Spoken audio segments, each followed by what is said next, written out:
Bismillah. Assalamualaikum warahmatullahi wabarakatuh. Innal hamdalillah nahmaduhu wa nasta'inuhu wa nastaghfiruh wa na'udzu billahi min shururi anfusina wa sayyiati a'malina. Man yahdihillahu fala mudilla lahu wa man yudlil fala hadiyalah. Asyhadu an la ilaha illallah wahdahu la syarika lahu wa asyhadu anna Muhammadan abduhu wa rasuluh. Allahumma salli wa sallim ala Rasulillah nabiyina Muhammadin sallallahu alaihi wasallam wa ala alihi wa ashabihi wa man tabi'ahum bi ihsanin ila yaumiddin. Amma ba'd. Ma'asyiral muslimin wal muslimat rahimani Allah wa iyyakum ajma'in. Alhamdulillah, kita bersyukur kepada Allah Subhanahu wa taala atas segala nikmat-Nya. Malam hari ini kita akan lanjutkan kembali pembahasan kita di kitab Mawsu'atul Manahi Asy-Syar'iyyah. Dan kita memasuki di nomor yang ke-61, Wahid Sittun, masih di Kitabul Wudu. Babu tahrimil istinja'i bi rawsin aw azmin. Di nomor yang ke-61 akan membahas tentang haramnya atau hukumnya haram. Ya, babu tahrimil istinja, haraman atau haram hukumnya istinja birrawsin aw azmin. Ya, keharaman beristinja dengan menggunakan raus, kotoran hewan ataupun dengan azm, dengan tulang. Ya, masih berkaitan dengan pembahasan thaharah. Di sini beliau akan membahas tentang tahrimul istinja birraus wa azmin aw azmin. Keharaman istinja dengan menggunakan kotoran hewan, ya, baik yang sudah mengering, sudah membatu ataupun yang ya belum mengeras, sebagaimana yang sudah kita sebutkan sebelumnya, karena najis tidak bisa dibersihkan dengan najis. Ya. Demikian juga tidak diperbolehkan atau haram hukumnya istinja dengan menggunakan ya izam ataupun azm, tulang. Dan di sini beliau akan membawakan beberapa riwayat hadis.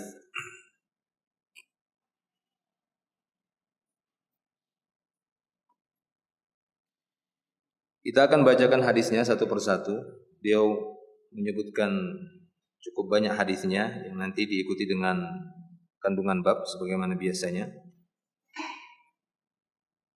Hadis yang pertama atau menjadi dalil yang pertama di sini sebagai bukti tentang haramnya istinja dengan menggunakan kotoran hewan ataupun tulang. Ini an Abdullah bin Mas'ud radhiyallahu anhu qala ata an-nabiy sallallahu alaihi wasallam al-gha'ita fa amarani an atiyahu bi thalathati ahjar fa wajadtu hajrayn wal tamastu thalitha falam ajidhu fa akhadhtu rawsatan fa ataituhu biha fa akhadha al-hajrayn wa alqa ar-rawsah wa qala hadza riksun. Kata Abdullah bin Mas'ud, dia bercerita bahwa Rasulullah sallallahu alaihi wasallam pernah mendatangi tempat buang air besar. Lalu beliau memerintahkan aku untuk mencari 3 buah batu. Fa wajadtu hajraini, namun aku hanya mendapati dua buah batu saja. Aku hanya menemukan 2 buah batu, lalu berusaha untuk mencari 1 batu lagi, namun tidak ditemukan. Falam ajidhu, faltamastu tsalitsa falam ajidhu. Aku berusaha mencari batu yang ketiga, tapi aku tidak mendapatkannya. Fa akhadhtu rawsa fa ataituhu biha. Lalu aku pun mendapatkan atau mengambil kotoran hewan yang sudah mengeras, lalu aku bawa kepada Rasulullah sallallahu alaihi wasallam. Maka beliau mengambil 2 batu tersebut, fa akhadhal hajraini wa alqarrausah. Beliau ambil 2 buah batu tersebut, lalu beliau melemparkan kotoran hewan tadi, seraya beliau berkata hadza riksun. Ya, riks itu semakna dengan rijs atau najas. Ya, atau dia bermakna najis, riksun atau rijsun. Beliau lempar sambil beliau mengatakan ini najis, ini kotoran. tidak bisa dipakai untuk bersuci, untuk membersihkan najis. Taib. Ini riwayat yang pertama. Kemudian riwayat yang berikutnya, An Abi Hurairah radhiyallahu anhu qala, dari Abu Hurairah radhiyallahu anhu dia berkata, Ittaba'tu an-nabiyya sallallahu alaihi wasallam wa kharaja li hajatihi. Aku pernah mengiringi atau mengikuti Rasulullah sallallahu alaihi wasallam dan beliau keluar untuk menunaikan hajat. Beliau sedang keluar pada waktu itu untuk buang hajat. Fa kana la yaltafit. Beliau biasanya berjalan itu tidak menoleh-noleh. Fadanautu minhu, maka aku pun mendekati beliau. Faqala, kemudian beliau pun berkata, Abghini ahjaron astanqid biha au nahwahu wala ta'tini bi'azmin wala raus. Lalu beliau sallallahu alaihi wasallam berkata kepada Abu Hurairah, bantulah aku untuk mencari batu-batu yang aku bersuci dengannya, ataupun kalimat semisal ini, dan jangan kamu bawakan kepadaku tulang ataupun kotoran hewan. Fa'ataituhu bi ahjar, maka aku pun datang dengan membawa beberapa batu bitarafi siyabi, dengan menggunakan ujung kainku. Ya, dipakai ujung kainnya sambil bawa batu tadi, beberapa kerikil ataupun semisalnya batu di ujung kainku. Fawada'tuha ila janbihi, aku pun meletakkan batu-batu tadi di samping beliau. Wa a'radtu anhu, lalu aku pun berpaling. Ya, karena beliau mau buang hajat. Dimintai bantuan Abu Hurairah untuk mencarikan batu. Setelah dapat, dia bawa dengan ujung pakaiannya, lalu dia letakkan di samping Nabi, dia pun berpaling. Ya, khawatir melihat aurat Nabi sallallahu alaihi wasallam. Dia letakkan lalu dia berpaling. Ya, fa'aradtu anhu falamma qada, ketika beliau selesai buang hajat, atba'ahu bihinna, maka beliau mengikuti, ya maksudnya mengikuti di sini melanjutkan buang hajatnya tadi dengan mengambil batu tadi untuk bersuci. Beliau gunakan batu-batu tadi untuk bersuci setelah beliau buang hajat. Taib. Ini riwayat yang kedua. Wazada fi riwayah, di sana ada tambahan riwayat. Ya, wazada fi riwayatin hatta idza faragha masyaitu ma'ahu. Sehingga apabila beliau selesai dari buang hajatnya, masyaitu ma'ahu, aku pun berjalan bersama beliau. Ini ada tambahan riwayat, di sana disebutkan setelah beliau selesai buang hajat, maka aku pun berjalan bersama beliau sallallahu alaihi wasallam. Faqultu, maka aku pun berkata, ma balul azmi warrausati, ya Rasulullah, ada apa dengan kotoran hewan ataupun dengan tulang? Ada apa dengan tulang, dengan ya dan dengan kotoran hewan? Kenapa tidak boleh? Dia bertanya, ma balul azmi warrausah. Qala, maka Nabi sallallahu alaihi wasallam berkata, huma ta'amul jin. Keduanya adalah makanan jin. Keduanya adalah makanan dari kalangan jin. Wa innahu qad atani wafdu jinni nasibin. Sesungguhnya telah datang kepadaku utusan dari jin nasibin. Wa ni'mal jin, dan mereka termasuk kelompok jin yang baiklah gitu ya.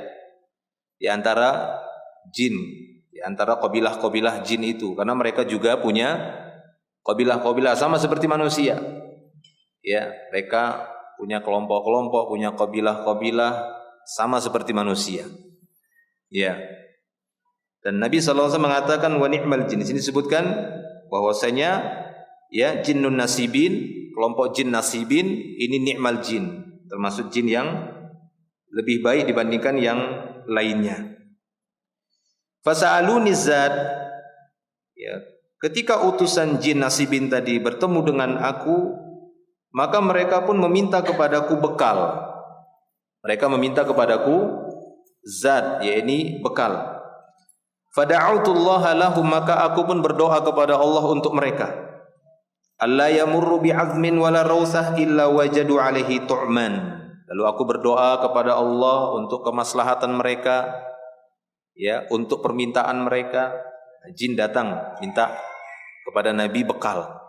Lalu Nabi SAW berdoa kepada Allah, meminta kepada Allah, fada'autullaha lahum, aku pun berdoa kepada Allah untuk mereka, ya, agar mereka tidaklah mendapatkan atau tidaklah mereka melewati tulang ataupun kotoran hewan, melainkan akan mereka dapati padanya makanan, sehingga itu pun menjadi makanan untuk mereka, ya, untuk kalangan jin, yaitu raus dan azm tadi, tulang ataupun kotoran hewan. Taib. Dalil yang berikutnya, hadis yang lainnya, an Amir qal, dari Amir dia berkata, sa'altu Alqamah hal kana Ibnu Mas'ud syahida Rasulullah sallallahu alaihi wasallam lailatal jin. Alqamah berkata, Amir berkata, aku pernah bertanya kepada Alqamah, apakah Abdullah ibnu Mas'ud pernah menyaksikan Rasulullah sallallahu alaihi wasallam di malam jin, maksudnya malam kejadian bersama utusan jin. Lalu Alqamah pun berkata, ana sa'altu ibnu Mas'ud, aku pernah bertanya tentang ini kepada Abdullah bin Mas'ud. Faqultu hal syahida ahadun minkum ma'a Rasulillah sallallahu alaihi wasallam lailatal jin? Adakah seorang di antara kalian yang ikut bersama Rasulullah sallallahu alaihi wasallam di malam ketika beliau bertemu dengan utusan jin? Qala, maka dia berkata, la. Walakinnana kunna ma'a Rasulillah sallallahu alaihi wasallam zata lailah. Akan tetapi kami punya pengalaman. Kami pernah bersama Rasulullah sallallahu alaihi wasallam di satu malam, fa faqadnahu. Kami tiba-tiba kehilangan beliau di malam itu. Hilang beliau, tiba-tiba enggak ada. Mana Rasulullah? Enggak ada. Cari-cari tidak ada. Ya. Faltamasnahu fil audiyah wa syi'ab, maka kami pun mencari-cari beliau di lembah-lembah, ya, nama gunung-gunung gitu ya, di lembah-lembah, wa syi'ab. Wa syi'ab itu seperti jalan-jalan setapak di lereng-lereng bukit, nah, begitu ya, itu syi'ab namanya. Faqulna, maka kami pun berkata, ustutira, ya, ustutira ini dari kata istatar, dari toir, terbang, tara yatir, atau maknanya tarat bihi al-jin. Kami pun berkata, barangkali beliau dibawa lari sama jin, dibawa terbang. Ya, jadi sudah keyakinan dari dulu. Dan memang Nabi membenarkan ada dari kalangan jin itu yang kehidupannya terbang-terbang di udara. Itu ada jenis-jenis seperti itu. Ya, kalau manusia minta bantuan sama jenis jin seperti ini, ya nggak heran dia bisa terbang naik haji. Ya kan? Tadi buat terbang naik haji kan enak. Jadi tidak bayar ongkos lagi untuk mahal. Ya, ada jenis-jenis seperti itu. Nabi, ada jin yang suka menjelma-jelma seperti hewan-hewan, binatang-binatang. Ada yang keliaran di jalan. Ada jenis jin itu yang keliaran di jalan. Nah, seperti itu. Taib. Ada juga jenis jin yang suka ganggu orang sholat. Nah, itu tidak mempan dia dibacakan Quran karena dia ganggu bacaan. Ya, gitu ya, karena dia ganggu bacaan. Nabi menyebutnya khinzib ya, atau khanzib atau khinzib. Taib. Intinya seperti itu. Fakulna, kami pun berkata, ustutira. Barangkali beliau diculik sama jin, dibawa lari sama jin. Ya. Aw ikhtila, atau ya ikhtal atau ukhtila dibaca majhul, atau beliau ukhtila itu maksudnya qatalahu ghilah. Qatalahu ghilah itu beliau terbunuh secara misterius. Ya, gitu ya, hilang kemudian meninggal. Nah, ini dugaan kami waktu itu karena di malam hari tiba-tiba beliau hilang. Gak ketemu. Wah, ini dibawa lari sama jin ini. Jadi jin itu bisa bawa lari itu ya. Jin itu bisa bawa lari manusia. Nah, walaupun tidak semuanya kan begitu, itu bisa saja. Taib. Qala, maka dia melanjutkan, fabitna bisyarri lailatin bata biha qaumun, maka pada waktu itu kami pun bermalam dengan kondisi malam yang paling buruk dialami oleh satu kaum. Falamma asbahna, ketika di waktu subuh, di waktu pagi hari, idh huwa ja'in min qibali Hira, tiba-tiba beliau datang dari arah Hira. Ya, faqulna, maka kami pun berkata, ya Rasulullah, faqadnaka wa talabnaka falam najidka. Wahai Rasulullah, kami kehilanganmu, kami mencari-carimu, kami tidak menemukanmu, enggak mendapatkanmu. Fabitna bisyarri lailatin bata biha qaum, sehingga kami pun bermalam dengan kondisi malam yang paling buruk dialami satu kaum. Faqala, maka beliau pun bercerita, atani da'iyal jin, aku didatangi oleh para dai jin. Jadi jin itu ada duatnya juga, ada dainya. Ya, mereka juga punya dai. Antum bisa baca juga di surat Al-Ahqaf, gitu ya. Surat Al-Ahqaf ketika Allah menyebutkan di sana bagaimana pertemuan Nabi dengan sekelompok jin yang mereka juga berdakwah setelah mendengar Quran, mereka kembali kepada kaumnya lalu mereka mengatakan, ya qaumana ajibu da'iyallah, wahai kaum kami, ya jawablah seruan dari para penyeru-penyeru Allah Subhanahu wa taala. Taib. Maka beliau berkata, atani da'iyal jin. Ya, para dai jin itu bertemu kepadaku, menemuiku. Fa dhahabtu ma'ahu, kemudian aku pun pergi bersamanya. Fa qara'tu 'alaihimul Qur'an, lalu aku membacakan kepada mereka Al-Qur'an. Qala, kemudian beliau melanjutkan, fantalaqa bina, beliau pun pergi bersama kami, fa arana atharahum wa atharu niranihim, beliau pun memperlihatkan kepada kami jejak-jejak jin tersebut dan menunjukkan kepada kami bekas-bekas, ya, niron, maksudnya bekas-bekas api unggun malamnya itu. Nah, ini bekas, ya, tadi malam bakar-bakar api, ngobrol kan begitu ya. Nah, itu ditunjukkan sama Nabi. Ini tadi malam ngobrolnya di sini. Ini bekas apinya. Ini bekas kayu bakarnya. Nah, ini bekas, ini jejak-jejak mereka. Ya, kemudian Nabi berdakwah, membacakan Quran kepada mereka. Nah, itu ditunjukkan oleh Nabi sallallahu alaihi wasallam. Wa sa'aluhu zad, kemudian mereka pun meminta kepadaku bekal. Faqala, maka beliau pun berkata kepada jin tersebut sambil beliau bercerita, maksudnya ini, lakum kullu azmin dzukira smullahi alaihi, maka bagi kalian wahai para jin, setiap tulang yang disebutkan nama Allah padanya, yaqa fi aidikum, yang kalian dapatkan di tangan kalian, au faroma yakunu lahman, yang itu lebih baik daripada daging. Jadi setiap tulang yang disebutkan nama Allah Subhanahu wa taala, maksudnya saat menyembelihnya, ya, disebut nama Allah saat menyembelih hewan tadi, disembelih, kemudian dagingnya dimakan manusia, yang sisanya kan tulangnya. Jarang kita makan tulang kan? Tulang makan daging ada. Nah, itu kan tulangnya dibuang. Nah, itu maksudnya setiap tulang yang disebutkan nama Allah Subhanahu wa taala itu akan menjadi makanan bagi kalian yang itu lebih baik daripada daging. Jadi jangan kita berpikir, makan tulang apa enaknya, kan begitu. Ya, taib. Berarti apa tidak boleh kita makan tulang dari tulang sapi misalnya gitu ya? Boleh saja gitu ya. Bukan merebut makanan jin juga, enggak juga. Silahkan saja, karena ada jenis makanan yang apa namanya itu? Sumsum, sumsum itu ya. Sumsum itu kan diambil gitu, jadi buat makanan. Taib. 6. Itu kata Nabi SAW. Wa kullu ba'ratin alafun lidabbatikum, dan setiap kotoran hewan itu menjadi makanan kendaraan kalian. Ya. Jadi setiap tulang yang disebutkan nama Allah itu menjadi makanan jin, ya, saudara-saudara kita dari kalangan jin. Adapun setiap kotoran hewan tadi, kenapa enggak boleh dipakai untuk, ya, istinja? Karena itu makanan untuk kendaraan jin. Jadi jin juga punya kendaraan. Mereka juga punya dawab, ya, punya kendaraan yang ditunggangi. Jadi hampir mirip seperti manusia. Jin juga ada yang kentut, ya kan? Dia biasanya terkentut-kentut itu ketika mendengar azan, itu ya. Itu jin yang jahat itu dia terkentut, lari sambil terkentut-kentut. Dia juga buang air kecil.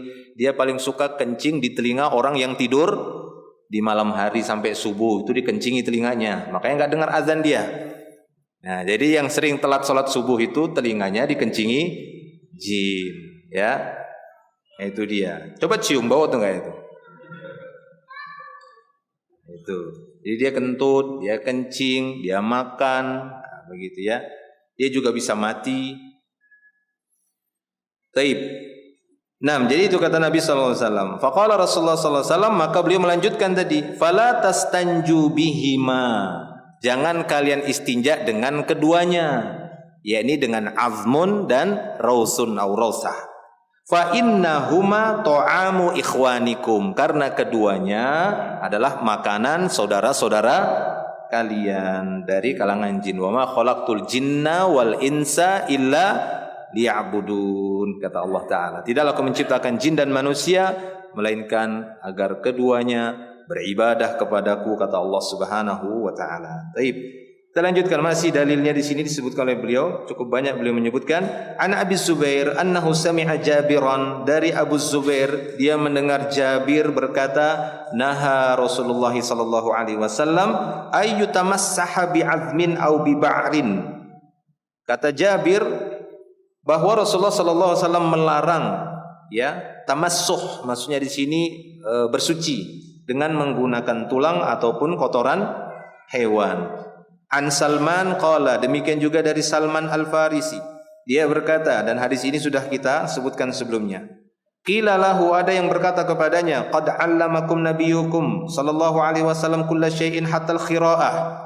Nabi kalian sungguh telah mengajarkan kepada kalian segala sesuatu sampai masalah khira'ah, yakni khira'ah masalah yang berkaitan dengan bersuci, membersihkan diri dari kotoran. Ya, faqala ajal, maka Salman pun berkata, iya benar. Laqad nahana an nastaqbilal qiblata li ghaitin aw baulin.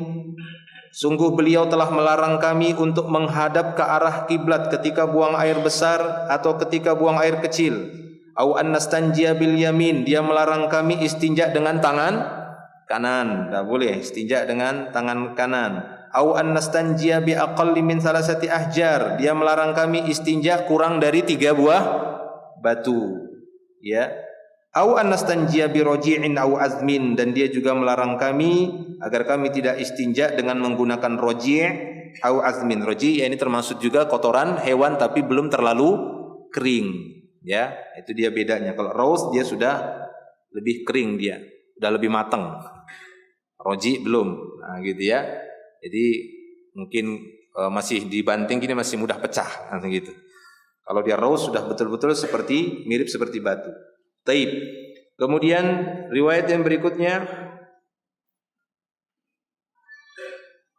ya, dari Syuyaim, ya, an Syuyaim ibni Baitan, dari Syuyaim bin Baitan, annahu sami'a Ruwaifi'a ibn Thabit, dia mendengar Ruwaifi ibn Thabit yaqul, dia berkata, inna Rasulullah sallallahu alaihi wasallam qala, bahwa Rasulullah sallallahu alaihi wasallam pernah bersabda, ya Ruwaifi. Nah, ini tasgirnya Rafi, ya. Rafi kalau ditasgir itu jadi Ruwaifi. Nah, itu ya. Rafi'i. Jadi Ruwaifi'i. Ya Ruwaifi', wahai Ruwaifi', la'alla al-hayata satatulu bik ba'di, fa akhbirin nas anna man 'aqada lihyatahu aw taqallada wataran aw istanja bi raji'i dabbatin aw azmin fa inna Muhammadan sallallahu alaihi wasallam bari'un minhu. Nah, di antara wasiat Nabi sallallahu alaihi wasallam kepada Ruwaifi', ya, Nabi mendoakannya, la'allal hayata satatulu bika ba'di, ya, semoga umurmu masih panjang setelah aku meninggal, gitu ya. Mudah-mudahan umurmu masih panjang. Ba'di maksudnya setelah aku meninggal. Oleh karena itu kabarkanlah kepada manusia, yaitu hal-hal ini, ya, tentang perkara berikut. Apa itu? Fa akhbirin nas anna man 'aqada lihyatahu, kabarkan kepada manusia siapa saja yang memintal, ya, janggutnya, ya, aqdul lihyah itu di apa? Dipintal, tahu kan?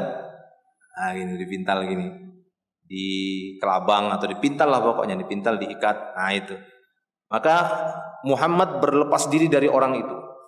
Kenapa enggak boleh dipintal? Hah? Ada yang tahu kenapa enggak boleh? Karena dilarang oleh Nabi. Ya kan? Jelas kan? Nah, para ulama menyebutkan tentang sabda Nabi sallallahu alaihi wasallam ini, ya, larangan aqdul lihyah, Yang pertama karena tasyabbuh. Mereka mengatakan menyerupai orang-orang kafir di masa dahulu. Kebiasaan orang jahiliyah dulu di dalam huruf, di dalam peperangan, ya, itu para prajuritnya, itu orang-orang kafir biasa kalau perang itu dipintal. Maka Nabi SAW melarang itu. Jangan dilepas, ya, tidak boleh dipintal karena ini tasyabbuh dengan ahlul jahiliyah. Taib. Jadi itu diantara sebab larangan memintal janggut ini. Ada sebagian mengatakan bahwasanya larangan ini ketika sholat. Jadi ketika sholat tidak boleh dipintal, jadi harus dilepas. Karena dia juga bersujud sebagaimana rambut.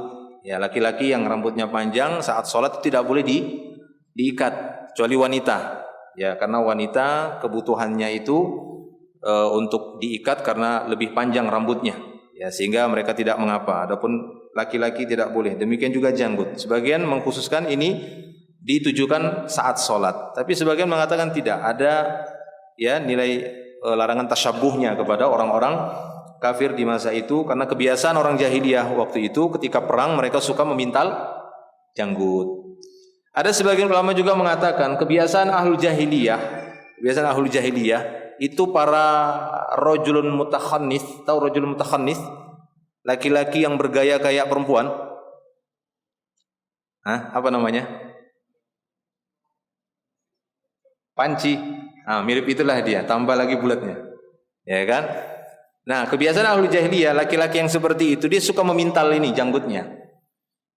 Ya, supaya enggak terlalu kelihatan kayak laki, karena dia mau menyerupai wanita kan begitu ya, dia menyerupai wanita. Jadi dipintalnya janggutnya. Maka semua alasan yang disebut oleh para ulama ya menyebabkan tidak bolehnya kita kaum laki-laki untuk memintal janggutnya. Allahu a'lam. Jadi ini kata beliau sallallahu alaihi wasallam, wahai Ruwaifi, semoga umurmu panjang, kabarkan kepada manusia siapa saja yang memintal janggutnya au taqallada wataron, atau yang menggantungkan mengikat watar. Tahu watar? Autar. Watar itu senar atau tali qaus, tali busur. Tali busur itu ya. Nah, itu biasanya diambil oleh orang-orang jahiliyah lalu diikatkan di leher kendaraan mereka, di leher unta atau semisalnya. Itu diikat. Tujuannya untuk menangkal ain. Ya, tujuannya untuk menangkal penyakit ain. Ya, karena penyakit ain ini juga bisa mengenai hewan-hewan tadi, sehingga hewan tadi jatuh, sakit, enggak mau bergerak dan semisalnya. Sehingga menurut keyakinan mereka, tali busur itu bisa menangkal ain. Ya, maka yang seperti ini ditinggalkan. Ya, dilarang oleh Nabi sallallahu alaihi wasallam setelah datangnya Islam, ya, atau kita sering menyebutnya dengan apa? Jimat ya. Ya kan? Ya, biasanya ditaruh di leher anak-anak kan begitu ya. Gitu ya. Leher ini biasanya ditaruh di mobil gitu ya. Di kaca spionnya itu diikat untuk nangkal kendaraannya supaya enggak kena ini, enggak kena itu dan seterusnya. Nah, ini dilarang karena ada nilai kesyirikan di dalamnya. Au taqallada wataron. Nanti insyaallah akan ada pembahasan secara tersendiri ya. Au istanja bi raji'i dabbatin au azmin, atau istinja dengan kotoran hewan atau dengan tulang. Fa inna Muhammadan bari'un minhu, maka Muhammad sallallahu alaihi wasallam berlepas diri darinya. Ini merupakan ya peringatan keras dari Nabi ketika Nabi sallallahu alaihi wasallam menyebutkan berlepas diri dari perbuatan tadi. Baik. Kemudian dalil yang lainnya an Khuzaimah ibn Sabitin qala, dari Khuzaimah ibn Sabit dia berkata su'ila Rasulullah sallallahu alaihi wasallam 'anil istitabah. Nabi sallallahu alaihi wasallam atau Rasulullah sallallahu alaihi wasallam pernah ditanya tentang istitabah, tentang bersuci. Faqala, maka beliau berkata bisalasati ahjarin laisa fiha raji'un, dengan 3 buah batu yang tidak ada pada 3 batu itu kotoran hewan darinya, tidak boleh ada kotoran hewan. Kemudian yang terakhir disebutkan oleh beliau di sini dalilnya an Abdullah bin Mas'ud radhiyallahu anhu, dari Abdullah bin Mas'ud radhiyallahu anhu qala, dia berkata qadima wafdul jin ala Rasulillah sallallahu alaihi wasallam, pernah utusan jin datang kepada Rasulullah sallallahu alaihi wasallam. Faqal, utusan jin itu pun berkata, ya Muhammad, wahai Muhammad, inha ummataka ayastanju bi'azmin aw rawthatin aw humamatin. Wahai Muhammad, laranglah umatmu untuk istinja dengan menggunakan tulang, atau dengan menggunakan kotoran hewan, atau dengan humamah. Humamah itu, sini sebutkan catatan kaki ya, kullu muhtariq kal fahmi wa nahwihi. Ini segala sesuatu yang sudah terbakar hangus, seperti arang yang sudah ya seperti arang, mirip seperti arang, atau sesuatu yang terbakar dia hangus. Kan rapuh kan dia kan? Sesuatu yang terbakar itu rapuh. Nah, itu walaupun dia agak keras tapi rapuh. Nah, ini tidak boleh. Ya, wahai Muhammad, laranglah umatmu untuk istinja dengan itu tadi, dengan tulang atau dengan kotoran hewan ataupun dengan arang, bisa kita terjemahkan dengan arang. Fa innallaha subhanahu wa ta'ala ja'ala lana fiha rizqan, karena Allah subhanahu wa ta'ala menjadikan bagi kami padanya rizki. Ya, Allah menjadikan pada kotoran hewan tadi ataupun tulang tadi sebagai rizki untuk kami para jin. Qala, maka dia pun berkata, fanahan Nabi sallallahu alaihi wasallam, semenjak itu pun Nabi melarang ya manusia ataupun melarang kaum muslimin untuk istinja dengan menggunakan tulang ataupun kotoran hewan tadi. Baik. Ma'asyiral muslimin wal muslimat rahimanillah wa iyyakum ajma'in. Kita masuk kepada min fiqhil bab, kandungan bab. Yang pertama langsung saja, tahrimul istinja'i birrawthi warraji'i wal azmi wal humamati. Ya, warrimati. Maka kandungan bab yang pertama beliau sebutkan di sini, haram hukumnya beristinja dengan menggunakan raus, dengan kotoran hewan, baik yang telah kering atau roji', kotoran hewan yang belum begitu kering, atau dengan azm, dengan menggunakan tulang, atau dengan humamah, dengan arang, atau rimmah, yaitu tulang yang sudah betul-betul sangat kering sekali. Nah, semua itu tidak boleh. Ya, terlarang digunakan sebagai istinja, ya, untuk istinja ataupun untuk cebok bahasa kita. Ya, tidak boleh digunakan untuk istijmar ataupun istinja. 6. Yang kedua, tanbihun ala jinsil najis. Fala yajzi'ul istinja'u bin najis au mutanajjis li'anna an-najasah la tuzalu bimithliha. Nah, ini yang kedua, kandungan bab yang kedua, bahwa penjelasan tentang benda-benda najis, bahwasanya benda-benda najis atau sesuatu yang sudah terkena najis tidak dibolehkan dipakai untuk membersihkan najis lagi, tidak diperkenankan untuk istinja, istijmar, karena najis tidak bisa menghilangkan najis. Ya, an-najasah la tuzalu bimisliha. Najasah itu tidak bisa hilang dengan yang semisalnya, dengan najis juga. Jadi harus dihilangkan dengan benda-benda yang bersih atau dengan benda yang suci. Taib.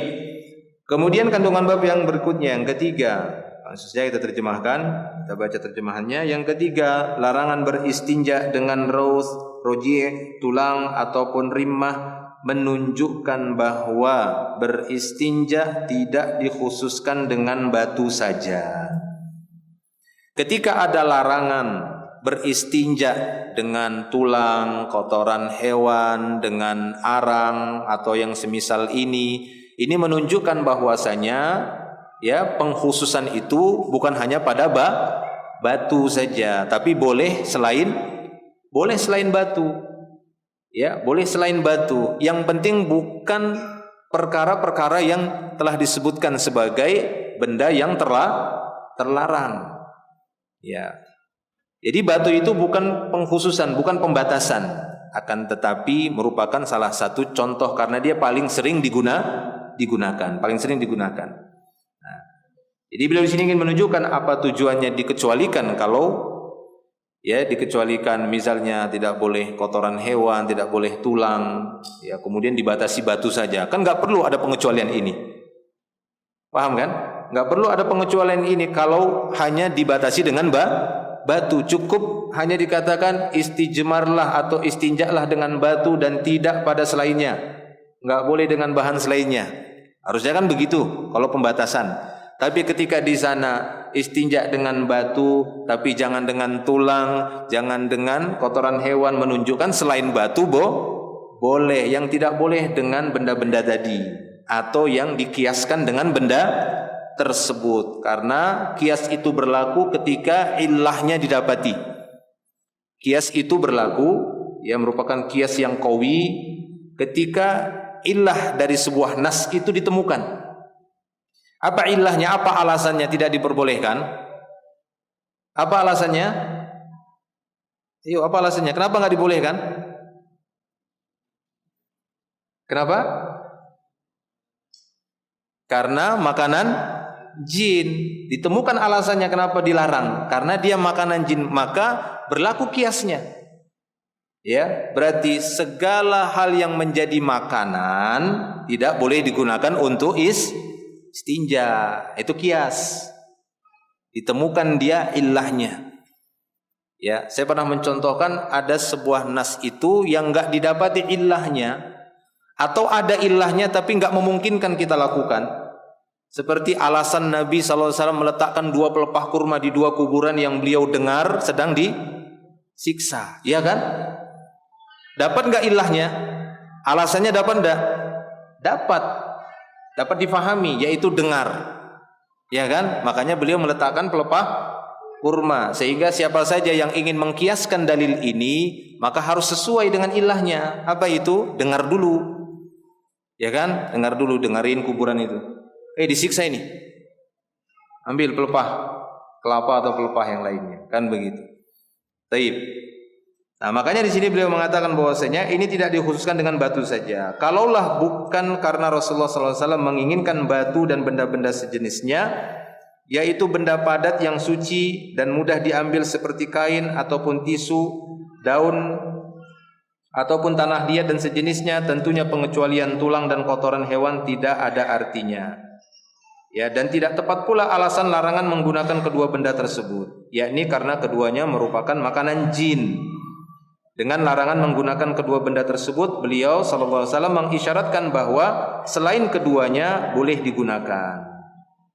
Ya, jadi bukan terbatas hanya dengan menggunakan batu saja. Hanya saja batu disebutkan secara khusus di sini karena batu itu banyak dan mudah ditemukan. Ya. Nah, ketika disebutkan di sana adanya larangan enggak boleh menggunakan azam, menggunakan raus, berarti boleh. Selain ini dibolehkan. Penyebutan batu yang banyak pada nas ini karena keumuman dan seringnya ya dipakai pada waktu itu untuk istinja atau istijmar. Baik. Wadah jelas ya? Maka selain batu boleh. Yang penting tidak sama ilahnya seperti yang dilarang oleh Nabi. Yaitu bukan makanan. Nah, makanya ya air minum seperti ini yang memang sudah disiapkan untuk minum, karena hukum minum itu sama seperti hukum makan. Ya, tidak pantas dijadikan untuk istinja. Lebih bagus kita menggunakan kertas, tisu, ya, daun atau apapun yang di sana bukan termasuk makanan ataupun benda-benda yang terhormat lainnya. Nah, di sini disebutkan lagi yang keempat. Kandungan bab yang keempat, para ahli ilmu memasukkan juga seluruh makanan Bani Adam dengan kias. Nah, tadi ya, menyamakannya dengan makanan jin. Kalau makanan jin saja enggak boleh, maka makanan manusia juga tidak boleh. Seluruh jenis makanan manusia yang dikonsumsi oleh manusia tidak boleh dijadikan sebagai bahan untuk cebok. Ya, seluruh makanan, minuman yang dikonsumsi oleh manusia tidak boleh digunakan untuk istinja. Kopi, udah capek-capek diracik kan, itu istinja nggak boleh.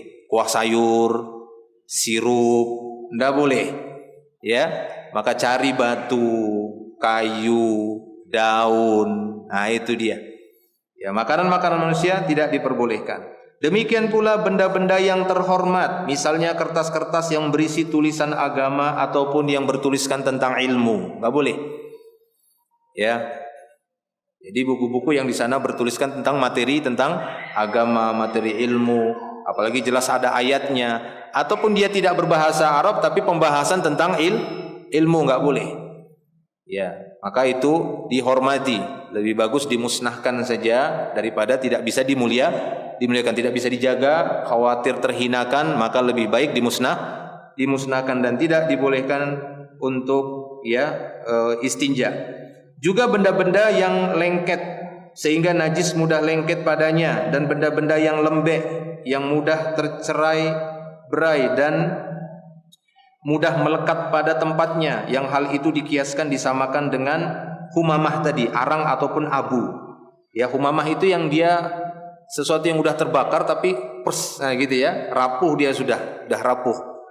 Nah, itu tidak bisa dijadikan media untuk istinja. Kenapa? Karena nanti ketika dia digosokkan lengket malah kan begitu, enggak membuang najis itu.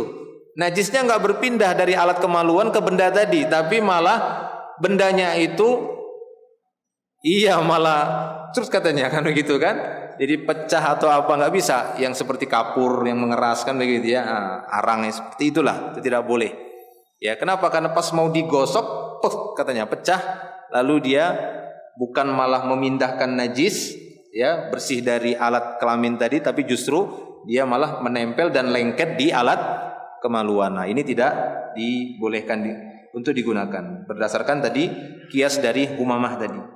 Terakhir yang kelima, dari kandungan bab, sebagian ahli ilmu berpendapat apabila seorang beristinja dengan kotoran hewan ataupun dengan tulang, maka istinjanya dianggap sah meskipun kedua benda tersebut dilarang untuk digunakan. Namun pendapat ini atau pendapat mereka ini tertolak dengan riwayat yang dikeluarkan oleh Imam Ad-Daraqutni dari hadis Abu Hurairah radhiyallahu anhu, bahwa di sana disebutkan ya, annan nabiyya sallallahu alaihi wasallam naha ayyastanjiya birawthin aw azmin. Nabi sallallahu alaihi wasallam melarang istinja dengan kotoran hewan atau dengan tulang. Wa qala, kemudian beliau berkata, innahuma la yutahhirani, sesungguhnya kedua benda ini tidak bisa mensucikan. Maka berdasarkan dalil ini, beristinja dengan tulang ataupun beristinja dengan kotoran hewan tidak sah istinjanya. Ya, dan apabila tidak sah istinjanya lalu dia berwudu, maka salatnya tidak sah. Ya, salatnya tidak sah karena istinjanya tidak sah juga, tidak mencukupi. Ya, tidak diterima istinjanya tersebut. Baik, demikian. Ya, wallahu a'lam shawab. Apa ini? Nah, azan dulu coba. Sudah masuk ya waktu salat? Fadhal. Dikumandangkan azan dulu, setelah azan nanti kita coba jawab pertanyaan sedikit. Baik. Ada pertanyaan di sini tentang apa yang kita sebutkan tadi ya. Assalamualaikum Ustaz. Waalaikumsalam. Izin bertanya, bagaimana hukumnya menggantung name tag di leher hewan peliharaan agar tidak tertukar dengan kucing orang, atau agar mudah dicari ketika hilang? Bagaimana hukumnya? Baik. Ya. Di sana memang ada hadis dari Nabi sallallahu alaihi wasallam diriwayatkan Imam Bukhari dan yang lainnya. Nabi mengatakan, la yabqayanna fi raqabati ba'irin qiladatun min watarin au qiladah illa quti'at. Kama qala sallallahu alaihi wasallam. Janganlah dibiarkan. Ini ketika beliau mengutus seorang utusan, mengumumkan kepada orang-orang. Ya, jangan dibiarkan di leher hewan atau di leher seekor unta sesuatu yang menggantung di lehernya dari watar tadi ya, dari tali busur tersebut, atau apapun yang dikalungkan di situ, melainkan diputus. Ya, melainkan hendaknya diputus. Lalu bagaimana memberikan tanda-tanda yang digantung di leher sebagai tanda bahwasanya ini pemiliknya ini, ya, khawatir tukar seperti di kucing ya, di leher kucing, atau seperti di leher kambing supaya ada tandanya. ya, supaya mudah dicari. Tapi wallahu a'lam bishawab. Ya, jika memang tujuannya itu adalah untuk menangkal seperti yang dilakukan oleh ahlu jahiliyah, untuk menangkal ain, menangkal mara bahaya, ya, supaya tidak dicuri orang, kan begitu, maka ini tidak dibolehkan. Ini sama saja seperti perbuatan ahlul jahiliyah, ya, sama saja seperti perbuatan ahlul jahiliyah. Adapun jika itu digantungkan tujuannya adalah untuk tanda siapa pemiliknya, kambing ataukah itu kucing, ya, hewan-hewan yang boleh dipelihara, atau seperti sapi misalnya gitu ya, dikasih tanda karena di situ ada tanda pemiliknya, ada namanya, maka Allahu a'lam bishawab, ya, ini saya anggap tidak mengapa karena tujuannya bukan untuk itu. Tujuannya justru untuk maslahat sebagai tanda kepemilikan agar tidak tertukar dengan hewan yang lainnya. Tapi kalau sekiranya untuk hati-hati agar kita tidak terjatuh kepada kemiripan dengan yang dilarang oleh Nabi SAW, maka mencari bagian tubuh yang lain sebagai tanda untuk hewan tadi. Ya, bagian tubuh yang lain sebagai tanda untuk hewan tadi. Itu lebih selamat.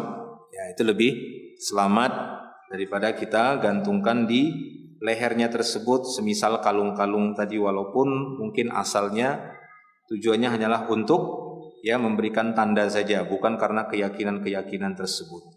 Wallahu a'lam bishawab. Baik. Ada lagi yang bertanya?